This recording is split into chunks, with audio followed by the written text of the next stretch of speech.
딕산 장로교회 제자대학 4학기 선교 비전 트레이닝에 오신 것을 환영합니다. 오늘은 사과가 진행이 됩니다. 두 날개 선교에 대한 내용입니다. 지금까지 우리는 1과 열방을 향한 부르심, 2와 시대의 징조와 세계 선교, 3과 세계복음화의 장벽과 연합선교에 대해서 살펴보았어요. 오늘은 네 번째 시간으로서 두 날개 선교에 대한 사항들을 살펴보도록 합니다. 지난 시간까지 성경적인 배경과 또 현 상황에 대한 말씀들을 살펴보았는데 오늘 마지막 시간으로서 좀 더 구체적인 세부 사항에 대해서 특별히 현대 선교와 관련하여 우리가 중점 두어야 할 부분들이 어느 것인지에 대해서 살펴보도록 하겠습니다. 이제 시작하는 영상을 잠시 먼저 보도록 합니다. 조금 한 1, 2분 정도 평소보다 긴데요. 끝까지 보시면 같이 선교에 대한 생각을 하는 시간으로 같이 생각을 하도록 하겠습니다.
네, 영상을 통해서 오늘 강의를 미리 생각하는 시간을 가졌는데요. 앞에 영상을 통해서 선교는 함께 협력하여야 하는 것임을 보게 됩니다. 우리는 모두 선교사입니다. 나가든지 보내든지 선교사죠. 함께하는 것이라 할 수 있어요. 작고 연약한 시절과 날들이 어느 날 작가의 손에 이끌려만 아름다운 것을 만들어내듯이 우리는 어느 날 하나님의 인도하심 속에 만나 아름다운 세상을 만들어내도록 하나로 부르시는 받은 선교사들이라 할 수 있습니다.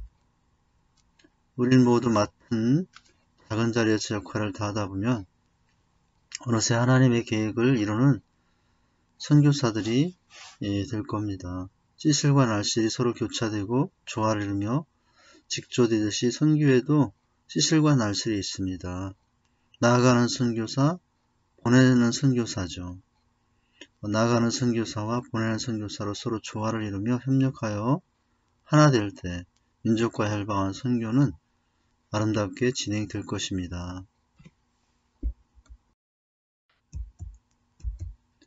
사과, 주제 성구 함께 읽도록 합니다. 디모데후서 2장 2절 말씀인데요. 또 네가 많은 증인 앞에서 내게 들은 바를 충성된 사람들에게 부탁하라. 그들이 또 다른 사람들을 가르칠 수 있으리라. 선교가 진행되는 과정을 이 말씀 속에도 살펴볼 수 있죠. 누군가에게 증언하고 그 증언된 사람이 또 다른 사람에게 증언하여 다른 사람들을 가르치게 되는, 어찌 보면 나가는 선교사와 보내는 선교사의 모습 속에서 이루어지는 하나님의 놀라운 일들이라고 할 수 있습니다. 두날개 선교의 탁월함과 또 두날개 선교의 전략들에 대해서 오늘 살펴보고요. 특별히 관문도시 선교 미개척 미종족 선교 이주민 선교에 대해서도 살펴보도록 하겠습니다.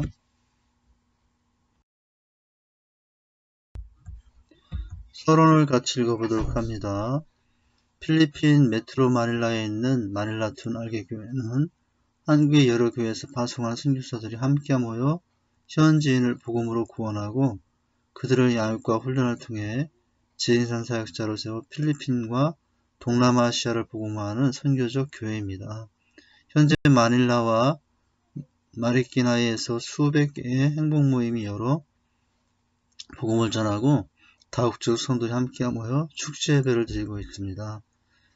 두날개 비전 프로세스에서 훈련된 현지인 재생산 사역자가 세워지고 있으며 이들 중에 한 형제는 인도 선교사로 헌신하여 델리 두날개 교회를 개척하는 재생산 사역자로 쓰임받고 있습니다. 이처럼 두날개 선교는 언어와 문화를 초월하여 야육과 훈련을 통해 현지인 재생산 사역자를 세우며 하나님이 디자인하신 건강한 교회를 선교지에 세우는 것이 목표입니다. 교회와 선교사와 선교단체가 같은 비전으로 함께 달려가는 두날개 선교를 통해 주님이 우리에게 주신 위대한 세계 비전을 이루게 될 것입니다. 사과 두날개 선교 오늘 내용의 전체 흐름을 먼저 살펴보겠는데요. 첫째는 오늘날 선교지에서는 어떤 선교사를 요청하고 있는가에 대해서 살펴봅니다. 둘째는 두날개 선교의 탁월성에 대해서 살펴봅니다. 세 번째는 두날개 선교는 전략적 선교를 지향함으로 도시에 집중해야 한다는 부분입니다. 네 번째, 미개척 또한 미전도 종족은 시급한 선교의 대상임을 또한 살펴보려 합니다. 다섯 번째, 국내에 거주하는 이주민들은 복음으로 돌봐야 할 영적 나그네이며 또 자국민 선교사가 될 사람들이라는 것에 대해서 살펴봅니다. 여섯 번째는 세계 선교 성취를 위해 우리는 무엇을 해야 하는가 살펴보도록 하겠습니다. 또 주경과 기도를 하면서 오늘 말씀을 마치게 되죠.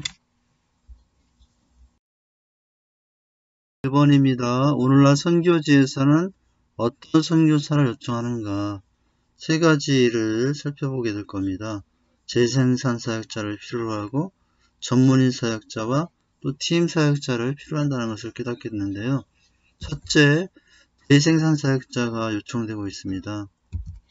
마태복음 28장 19, 20절 말씀을 보시면 그러므로 너희는 가서 모든 민족을 제자로 삼아 아버지와 아들과 성령 이름으로 세례를 베풀고 내가 너에게 분부한 모든 것을 가르쳐 지키게 하라. 볼지어다 내가 세상 끝날까지 너희와 항상 함께 있으리라 라고 말씀하셨죠. 우선 선교지에서 필요한 첫 번째 선교사는 재생산 사역자입니다. 선교사는 주님의 충성된 재생산 사역자가 우선 되어야 합니다. 선교 사역에서도 국내 현지에서 충성된 제자가 또 국외 선교지에서도 또 다른 충성된 제자를 세우는 사람이 된다고 하는 것입니다.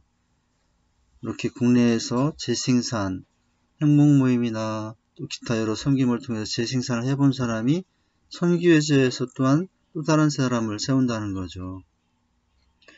어찌 보면 국내에서 행복 모임과 셀가정 모임을 통해서 영혼을 잘 섬기는 것이 훈련된 사람, 바로 재생산에 충성된 제자는 현지에서도 최고로 잘 준비된 선교사가 될 수 있습니다. 그래서 첫 번째는 재생산 사역자의 삶을 주어진 우리의 각자의 삶에서 잘 살아가는 것. 그 사람이 선교지에 파송되어서도 가장 잘 사명을 또 감당할 사람이 되는 것이죠. 선교지에서는 또 교회가 필요하죠. 재생사역자도 필요하지만 병원 학교를 세우는 구제 사역만으로는 부족합니다. 그것도 해야 되지만 선교계 측의 궁극적인 목적은 결국 건강한 교회를 세우는 것입니다. 그 건강한 교회를 세우는 출발은 또한 사람으로부터 시작이 되는데 건강한 재생산 사역자가 있어야 선교지에서도 하나님이 뜻하신 목적하신 건강한 교회가 세워질 수 있는 것이죠. 오늘날 선교에서는 어떤 선교사가 요청되고 있나? 첫째는 재생산 사역자입니다. 두 번째는 또 선교지에서 어떤 사람이 필요로 할까요? 전문인 재생산 사역자뿐만 아니라 두 번째는 전문인 사역자가 필요합니다. 사도행전 18장 3, 4절 말씀인데요. 생업이 같음으로 함께 살며 일을 하니 그 생업은 천막을 만드는 것이더라. 안식일마다 바울이 회당에서 강론하고 유대인과 헬라인을 권면하니라 라고 말씀하셨죠. 전문인 재생산 사역자가 절대적으로 필요하지만 여러가지 제한 조건 때문에 전문인 사역자가 필요합니다. 전문인 사역자는 닫혀있는 모든 지역으로 다 들어갈 수 있기 때문이죠. 그러므로 닫혀있는 지역은 이제 전문인 사역자가 들어갈 수 없어요. 그래서 평신도 전문인 재생산 사역자가 들어가야 되는 것입니다. 목회자나 선교사가 같은 이제 사역자로서는 들어갈 수 없는 지역, 거기에는 평신도 전문인 사역자가 들어갈 수 있어요. 어떤 선교사요? 특별히 두날개 양육 훈련으로 영혼들을 섬기고 재생산들이 훈련된 그런 예를 들자면 의사나 교사, 또 미용기술자 등등 이런 전문인 사역자가 요청되고 있어요. 전문인 사역자, 평신도로서 그래서 또한 양육과 훈련으로 잘 이제 세워져야 합니다. 또한 필요한 선교사는 팀 사역자예요. 선교지에서 유능한 한 개인의 선교사가 또 중요한 일도 하지만 결국 한 개인의 힘으로만 이루어지는 것이 아니라 함께 팀이 되어서 선교의 삶을 감당할 때 주님이 원하시는 선교를 할 수 있기 때문에 이제 혼자보다도 또 여러 팀 사역에 있어서 마음이 열리고 또 팀 사역에 있어서 자신을 내려놓고 온전히 공동체의 목표를 위해서 헌신할 수 있는 사역자라 바로 이 팀 사역자가 필요하다고 할 수가 있겠습니다. 마태복음 4장 18절 22절 말씀인데요. 갈릴리 해변에 다니시다가 두 형제 곧 베드로와 시몬과 그의 형제 안드레가 바다에 그물 던지는 것을 보시니 그들은 어부라. 말씀하시되 나를 따라오라. 내가 너희를 사람 남은 어부가 되게 하리라 하시니 그들이 곧 그물을 버려두고 예수를 따르니라. 거기서 더 가시다가 다른 두 형제고 세베대의 아들 야고보와 그 형제 요한이 그의 아버지 세베대와 함께 배에서 그물 깁는 것을 보고 부르시니 그들이 배와 아버지를 버려두고 예수를 따르니라 라고 말씀하셨죠. 12제자의 팀이 된 모습인데요. 예수님께서 여러 지역의 복음화를 잘 감당하실 수 있었던 것은 홀로가 아니라 함께하는 12제자들의 팀이 있었기 때문에 그렇습니다. 선교사는 평신도 전문인 도역자가 필요합니다. 특별히 팀으로서의 모습을 이루고 협력하는 전문인 사역자죠. 동역자죠. 팀이 아니면 많은 에너지가 중복으로 허비될 수 있어요. 개인적으로 할 때는 허비될 수 있습니다. 그러나 팀이 될 때 허비하지 않고 효과적으로 생산적으로 선교 사역을 감당할 수 있습니다.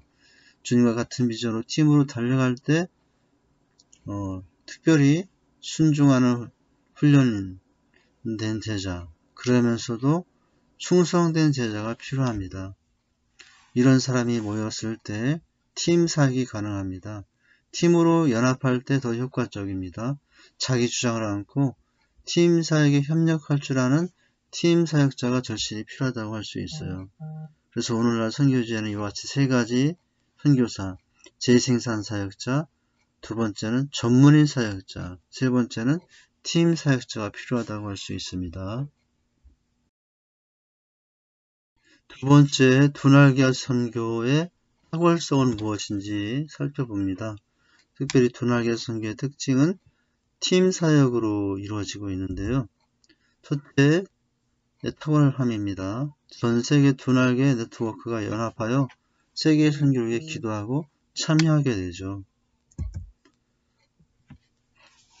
두 번째, 장단기 선교사가 같은 비전 또 같은 프로세스 전략으로 함께 선교하게 됩니다.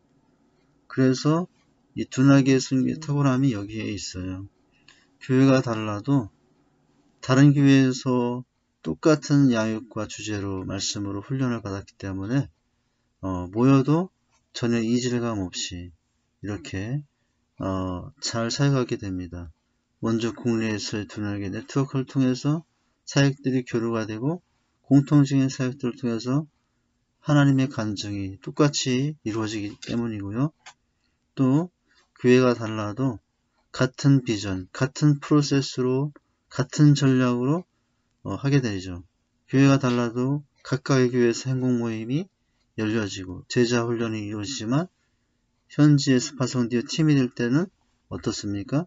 이미 익숙한 행복 모임과 이미 훈련받은 양육 훈련의 내용으로 현지인들을 양육하기 때문에 탁월하다고 할 수가 있어요. 선교지에서도 국내 교회와 똑같은 백지전도를 하게 됩니다. 우리가 이미 익힌 내용을 현지인들이 그대로 주기 때문에 낯설지 않습니다.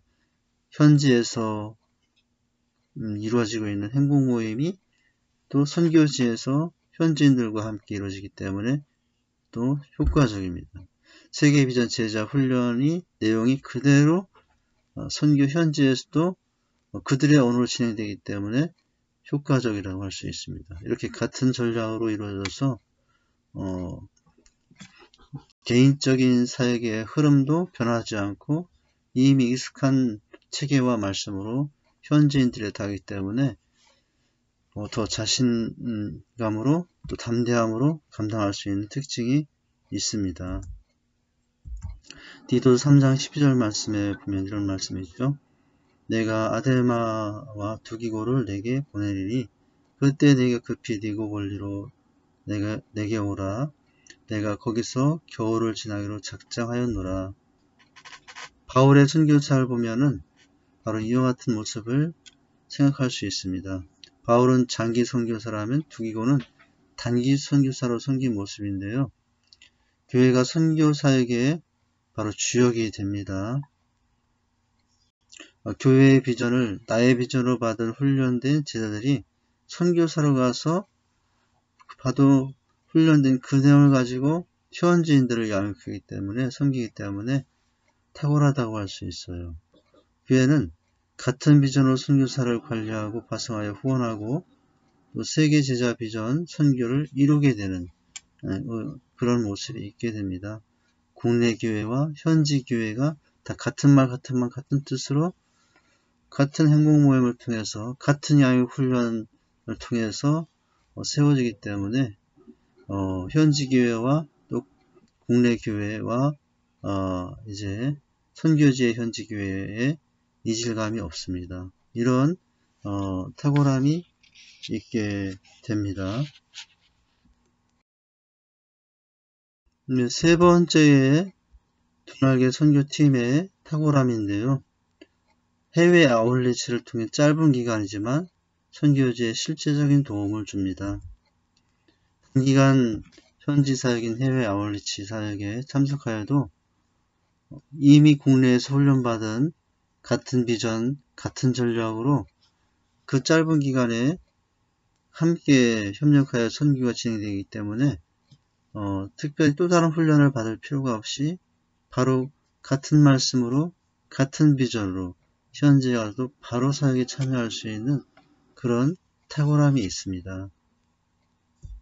네 번째, 단기 선교사는 잘 훈련되어 귀국 후 계속적으로 또 파송교회의 중요한 일꾼으로 헌신하게 됩니다.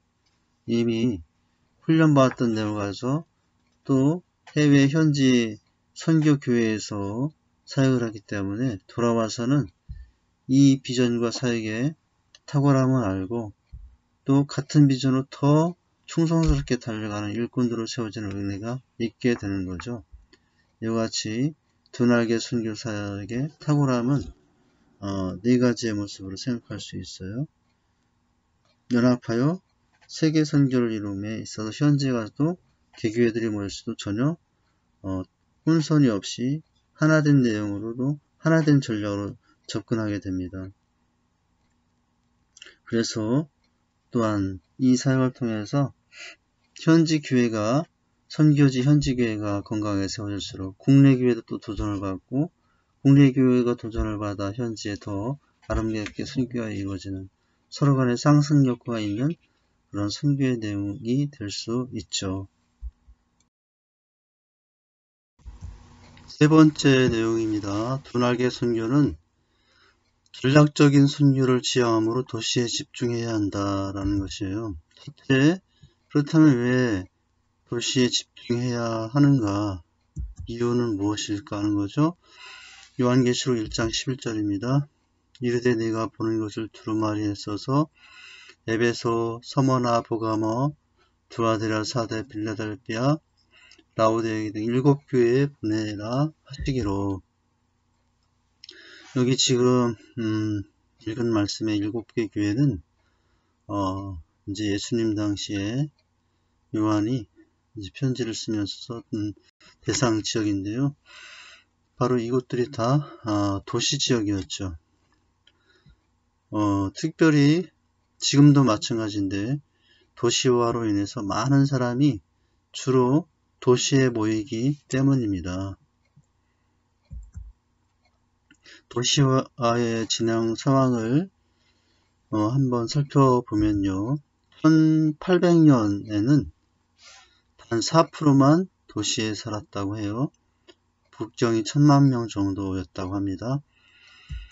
자, 1900년, 100년 후에는 더 도시화가 진행되어서 약 14%, 18개 대도시가 있었고, 2개 거대 도시가 있었다고 합니다.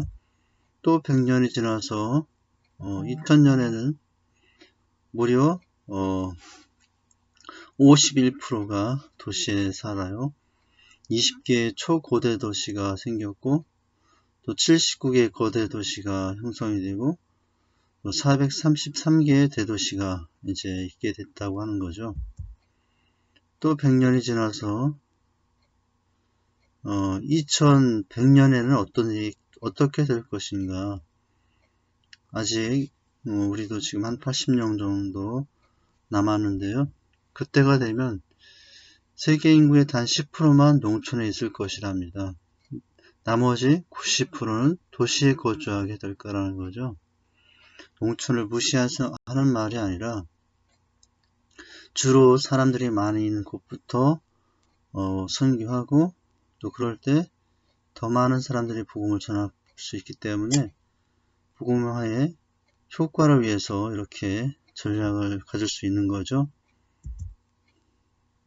90% 이상이 이제 도시에 거주하게 되기 때문에 우선 도시에 집중하는 것입니다.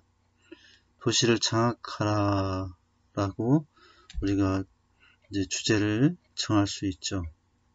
왜 선교사들이 도시에 집중해야 하는가? 선교사들의 개인적인 어떤 자녀 교육, 여러 문제 등도 있겠지만은 도시에 많은 영혼이 있기 때문에 그렇습니다. 이거는 이제 효과를 위해서 똑같은 선교를 해도 더 많은 동일한 비용과 시간을 통해서 많은 사람에게 복음을 전하기 위한 지혜라고 할 수가 있습니다. 성경에서도 발견할 수 있는데요. 도시를 집중하여 선교했던 내용인데 요나서 4장 11절 말씀에 이렇게 기록이 되어 있죠. 하물며 이 큰 성읍 니느웨에는 좌우를 분별하지 못한 자가 12만여 명이요 가축도 많이 있나니 내가 어찌 아끼지 아니하겠느냐 하시니라. 요나에게 하나님께서 니느웨라는 큰 도시에 가서 복음을 전하라, 선교하라고 하셨던 내용을 우리는 압니다. 하나님은 니느웨의 큰 대도시가 멸망당하는 것을 원하지 않으셨듯이 오늘날 도시가 복음화되어 그들이 다 하나님께 돌아오기를 원하시고 계셔요. 자, 당시 니느웨 성은 무려 12만 명에 이르는 거대 도시. 한 3000년 전에 이 정도의 인구라면 초고대 도시라고 할 수 있죠. 요나서에도 나오듯이 걸어서 사흘길이라 그렇게 사흘길이 걸릴 만큼 큰 대도시였다라고 하는 거죠. 100km 정도가 되나 본데요. 12만 명이지만 어린이 아이 또 노인까지 합하면 60만 명 정도 이상의 사람들이 있었을 것으로 추산이 됩니다. 하나님의 전도 선교 전략을 우리가 알 수 있는 한 부분으로서 니느웨에 대한 선교를 생각할 수 있는데요. 무엇보다 하나님은 그렇게 하시는 것은 많은 사람들, 더 정확하게는 모든 사람들이 구원받기를 원하시기 때문에 요나에게 그곳에 가서 복음을 전하라고 하셨던 것입니다. 자, 우리가 지금 지향해야 할 곳이 도시인데요. 자, 농촌과 도시의 차이점에서도 알 수 있어요. 자, 도시와 농촌. 첫 번째, 도시는 자유개방적이라면은 농촌은 전통적이고 폐쇄적이죠. 그래서 우선은 개방적인 도시에 집중하는 것입니다. 두 번째 특징, 도시는 개인주의적이라면은 농촌은 공동체 중심입니다. 남의 일에 관심이 많아요. 그래서 복음을 전해도 공동체성의 폐쇄성 때문에 농촌은 마음을 잘 열지 않지만 개인주의적인 도시의 사람들은 농촌보다는 더 마음을 열 수 있는 여지가 있죠. 그리고 세 번째는 뭡니까? 도시는 외로움의 생활을 해요. 그래서 단절과 외로움 등으로 복음을 전할 때 농촌보다는 사람들이 더 마음을 열고 받아들이는 특징이 있습니다. 농촌은 어떤 특징이죠? 상호 의존적인 생활을 많이 하는 집단 생활을 해서 개인적으로는 받아들이고 싶어도 그 지역의 혈연 등 주변의 상황 때문에 살피느라고 쉽게 받아들이지 못한 현상이 많습니다. 자, 이와 같은 여러 특징 때문에 둔하게 선교는 전략적으로 도시에 집중하는 모습을 갖는 것입니다. 차별하고자 하는 것이 아니라 효과를 위해서 효율적으로 하고자 해서 하는 것이라는 것을 계속 말씀드리고 있습니다. 번째인데요. 마찬가지로 전략적인 선교로 도시를 지향하는 이유인데, 세 번째는 특별히 관문도시에 집중해야 될 필요성이 있는데요. 세계 관문도시에 집중해야 하는 이유는 무엇인가? 사도행전 19장 9절 10절 말씀입니다.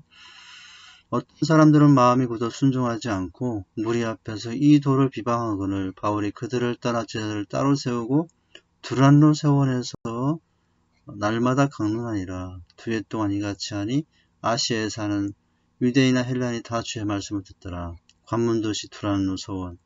그랬더니 그 두란노 서원의 특징이 뭐냐면 유대인, 헬라인, 아시아인들이 함께 있던 지역. 그래서 그 지역을 관문도시라 합니다. 그 두란노 서원인 거기서 전했더니 한 지역의 사람들만이 아니라 여러 지역의 사람들이 말씀을 들을 수 있는 특성이 있었다는 거죠. 자, 그렇다면 관문도시란 뭘까요? 선교 전략적 용어로서 주변의 종족과 지역을 장악할 수 있는 영향력 있는 도시입니다. 두란노가 그런 지역이었죠. 특별히 도시에 집중하지만 관문도시에 우선 접근하는 것입니다. 그 지역이 있는 여러 종 출신의 사람들이 여러 도시로 다시 퍼질 수 있기 때문이죠. 바울이 주요 관문도시를 집중한 것처럼 우리도 관문도시에 집중해서 복음을 전할 할 필요성이 있습니다.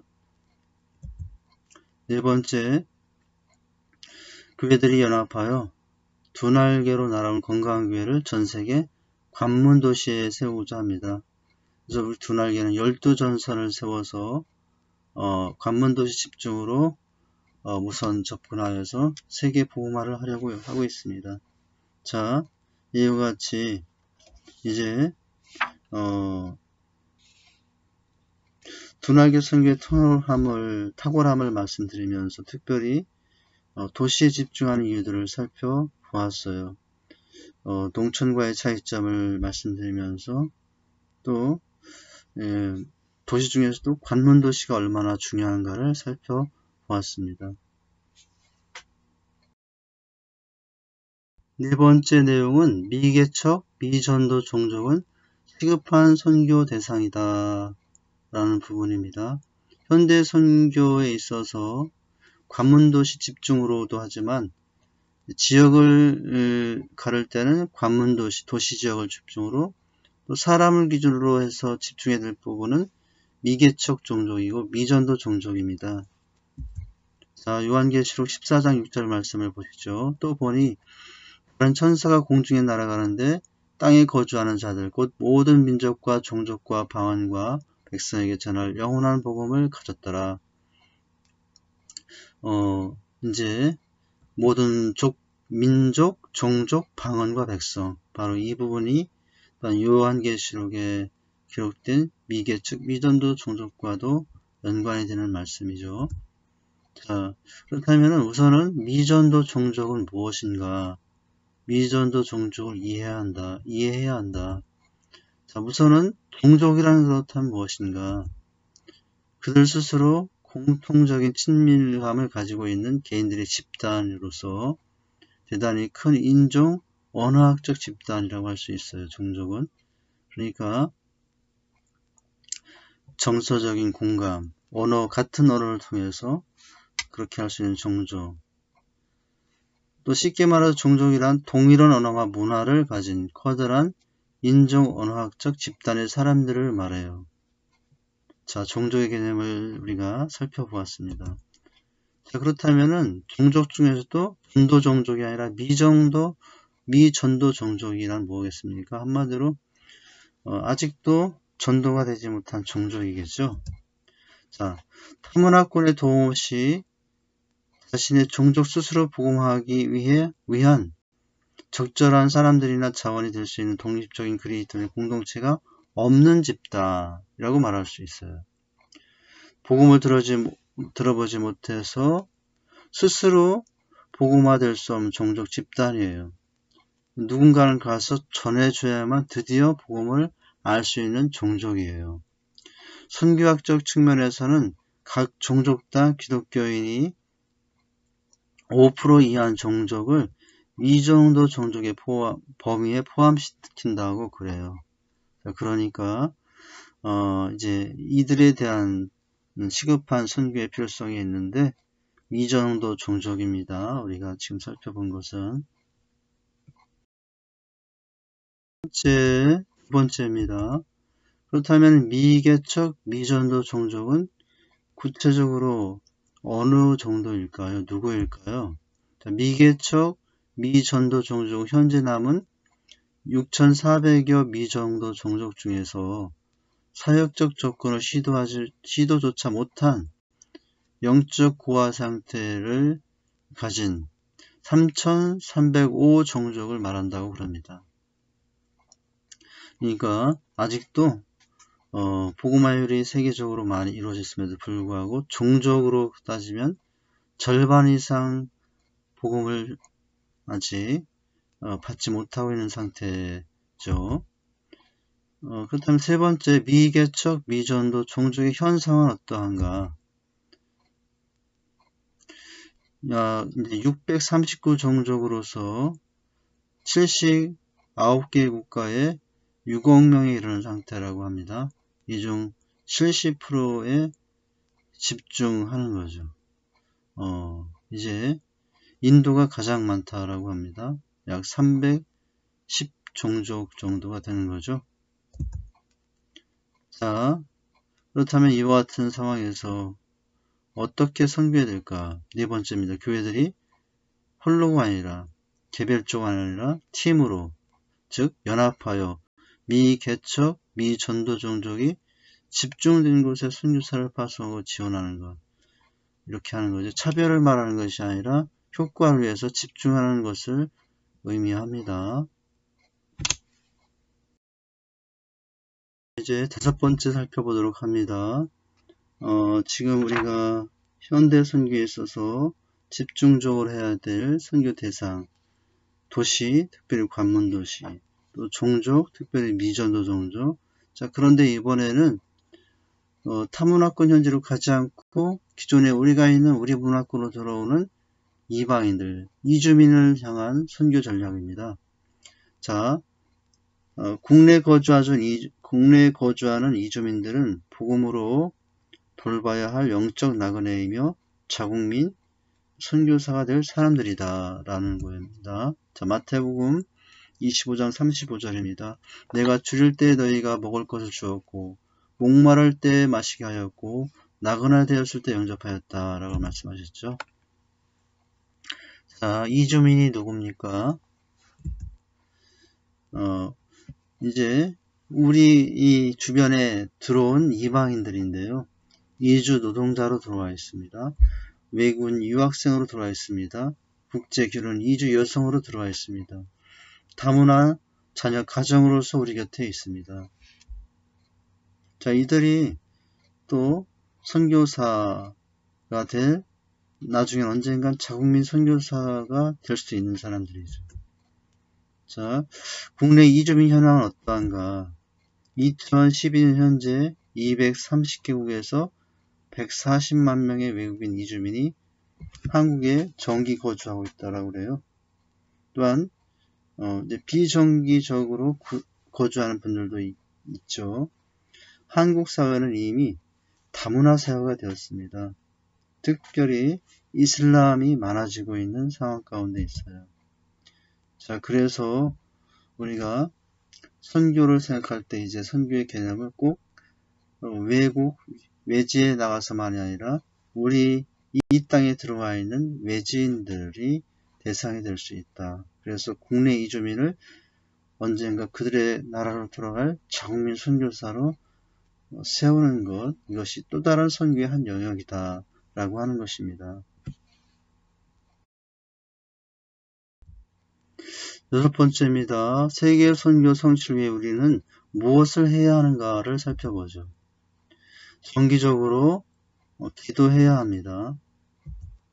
창세기 18장 23절에서 24절 말씀에 아브라함의 기도죠.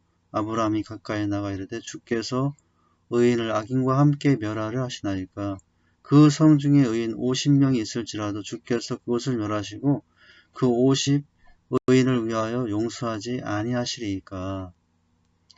아브라함이 조카 롯 때문에 위에서 기도했던 간절한 중보 기도의 내용이죠. 누가복음 21장 말씀인데요. 너희는 스스로 조심하라. 그렇지 않으면 방탕함과 술취함과 생활의 염려로 마음이 둔하여지고 뜻밖의 그날이 덫과 같이 너희에게 임하리라. 이 날은 온 지구상에 거하는 모든 사람에게 임하리라. 이러므로 너희는 장차 올 이 모든 일을 능히 피하고 인자 앞에 서도록 항상 기도하며 깨어있으라 하시니라. 자, 우리는 어떻게 또한 기도해야 되는가? 매일 기도의 일정 분량을 하라는 것입니다. 매일 분량의 일정 분량을 선교를 위해서 기도하는 겁니다. 우리의 기도의 분량에 각자 가족을 위해서, 교회를 위해서, 나라를 위해서 기도하지만 또한 그 기도의 분량 안에 선교에 대한 기도하는 시간을 이제 갖는 것이죠.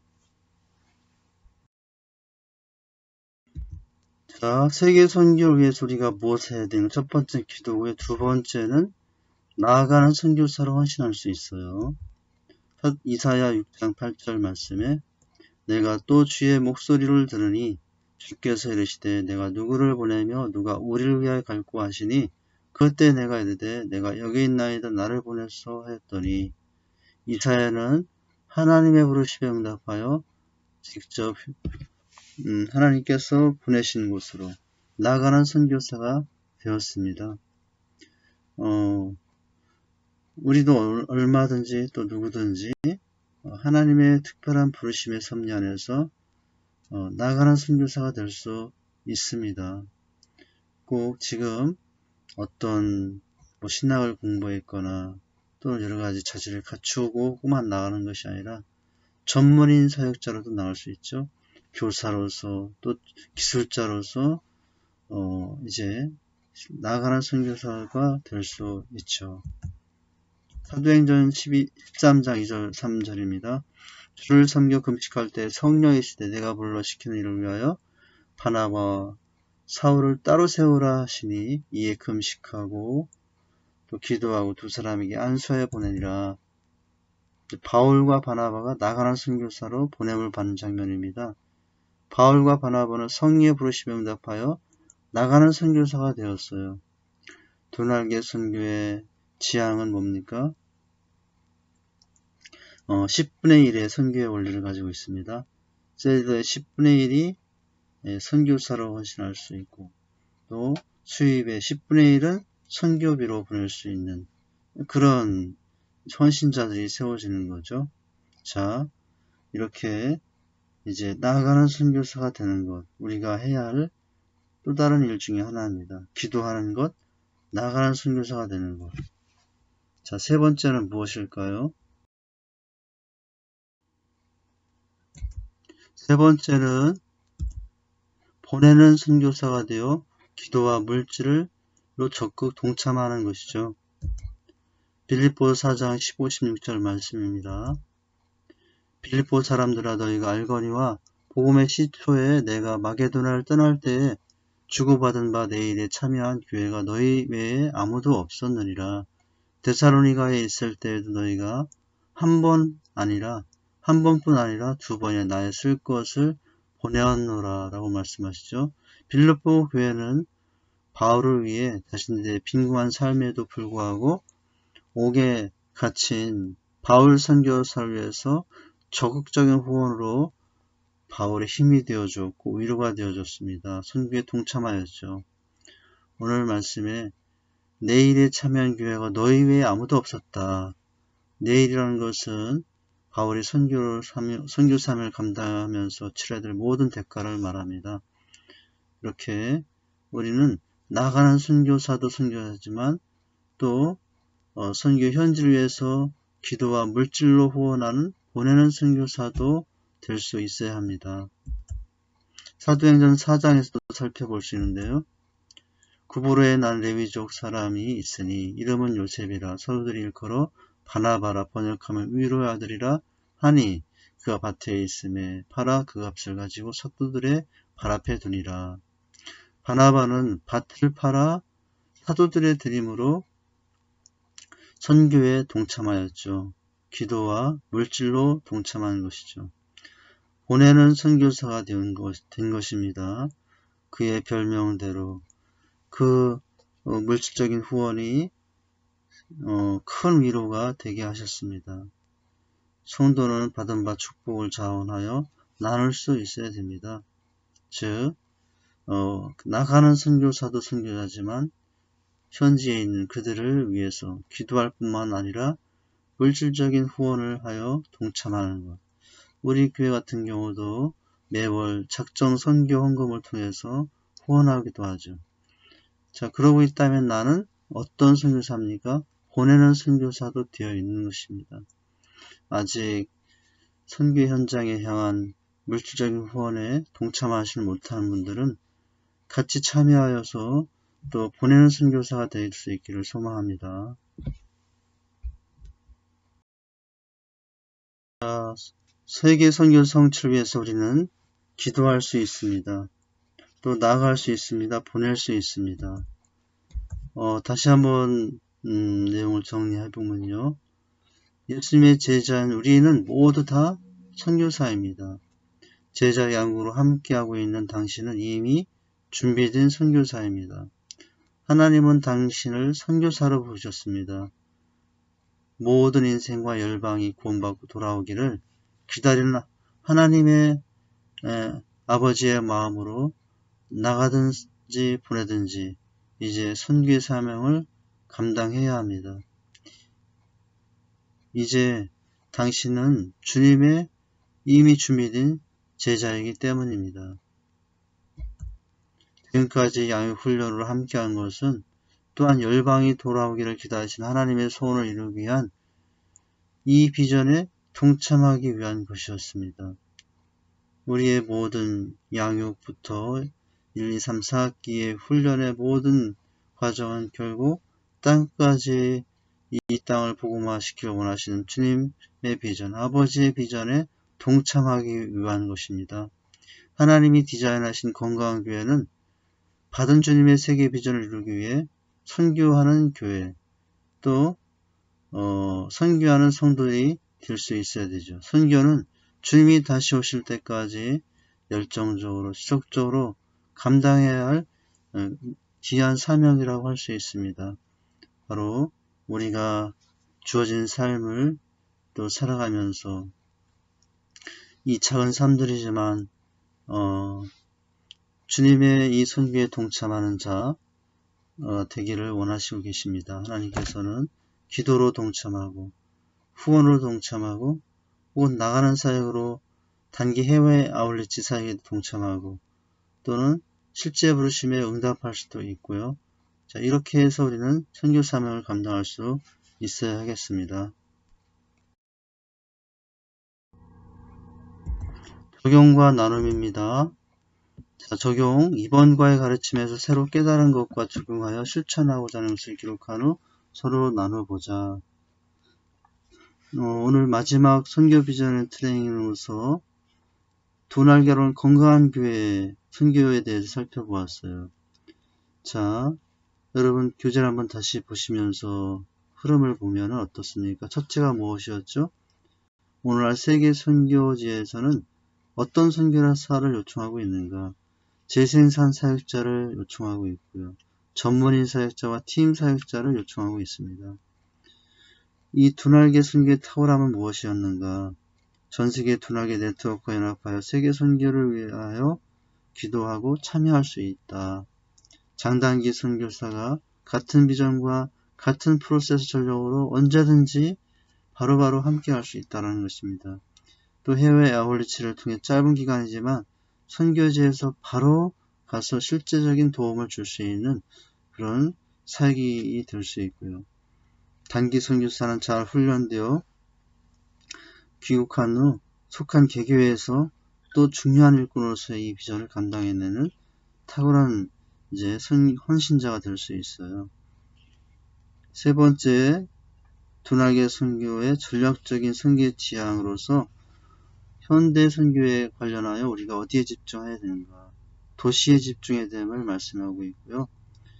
동촌과 농촌과 차이점이 대해서 살펴보았죠. 농촌보다는 도시에서의 복음 전파가 더 효과적이고 효율적이기 때문이라고 했습니다. 특별히 도시 선교에 관련해서는 관문도시에서의 선교 사역이 중요하다고 했습니다. 또 현대 선교에 있어서 중요한 선교의 개념으로서 지역을 통한, 즉 도시라는 지역, 이제 사람을 통한, 특별히 미개척, 미청도 종족이 시급한 선교의 대상이라고 했습니다. 또한 이와 같이 도시 선교 또한 더 나아가서는 이제 도시 선교뿐만 아니라 국내에 이주한 이방인들, 이주민 선교에 대해서도 우리가 이제 선교의 대상으로서 섬김의 대상이라고 했습니다.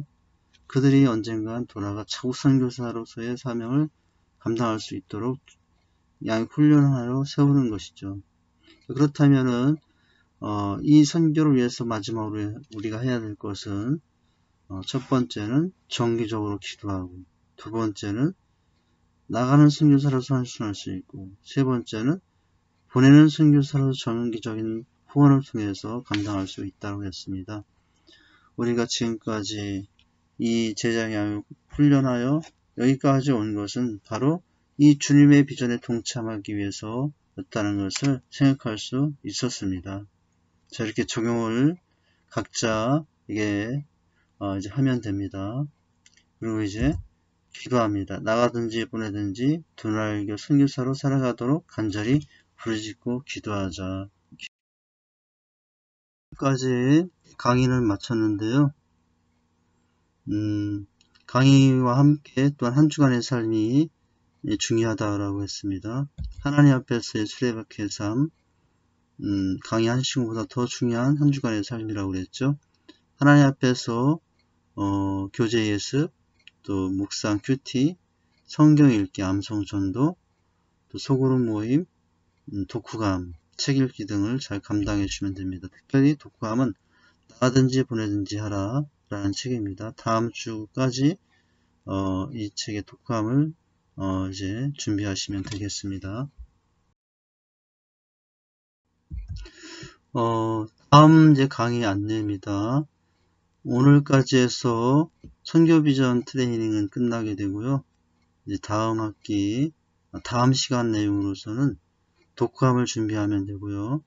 특별히 이제 세계비전의 기쁨 2권 1과 역사의 주역에 대해서 살펴보도록 하겠습니다.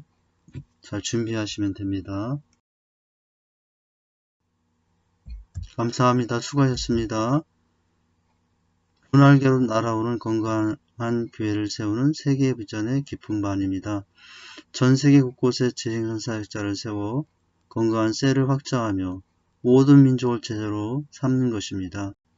부르심에 순종하여 세계비전을 이루기 위해 초지일관 달려가는 제자는 세계비전의 기쁨이 충만하게 됩니다. 기도하겠습니다. 하나님 아버지, 지금까지 4주간에 걸쳐서 선교비전 트레이닝을 같이 하며 선교에 대한 하나님의 계획과 또 마음을 깨닫고 또 거기에 동참하고자 하는 소원을 갖습니다. 하나님 아버지, 특별히 오늘 이 마지막 두날개 선교의 내용을 통해서 지금 이 상황에서 우리가 어느 부분에 집중하여 선교하고 또 헌신해 될 것인가를 살펴보았습니다. 지혜롭게 접근하여서 더 효과적으로 선교를 함으로 주님의 오심을 잘 준비하는 저희가 되기를 원합니다. 특별히 4주간에 걸쳐 지금까지 진행된 이 모든 내용들을 다시 한번 우리의 마음에 담고 비전을 삼아서 주님께서 원하시는 바 이 선교의 비전을 감당하는 일에 저희가 동참하고 또 하나 되어 주님의 뜻을 이루는 저희가 될 수 있도록 인도해 주시옵소서. 예수님 이름으로 기도하옵나이다. 아멘. 수고하셨습니다. 다음 강의 시간에 뵙도록 하겠습니다.